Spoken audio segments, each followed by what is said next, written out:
శక్తిపీఠంలో మాత్రమే అమ్మవారు తన కళ్ళని ఇటు అటు తిప్పుతుందని మీకు తెలుసా? ఇది కంచి కామాక్షి అమ్మవారి ఆలయం తమిళనాడులోని కంచిపురంలో ఉంది. అష్టాదశ శక్తిపీఠాలలో 2వ శక్తిపీఠ.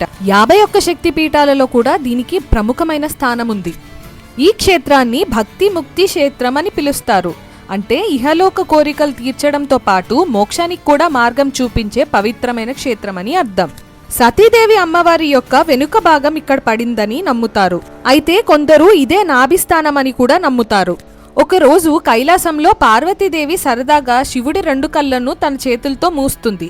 కానీ శివుడికి కళ్ళే సూర్యచంద్రులు కాబట్టి ప్రపంచమంతా ఒక్కసారిగా చీకటిలో మునిగిపోతుంది.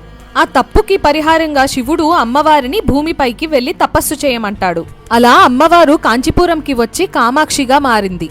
హారతి సమయంలో దీపాల వెలుతురు అమ్మవారి కళ్ళపై పడి అమ్మ కళ్ళును ఇటువైపు అటువైపు తిప్పుతున్నట్టు అనిపిస్తుంది. విగ్రహాన్ని చెక్కిన తీరు, వెలుతురు పడే విధానం వల్ల వచ్చే ఆప్టికల్ ఇల్యూషన్ కావచ్చు.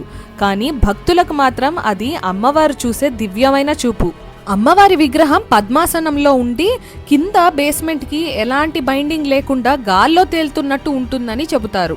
కామాక్షమ్మ చల్లని చూపు అందరి మీద ఉండాలని కోరుకుంటున్నాను.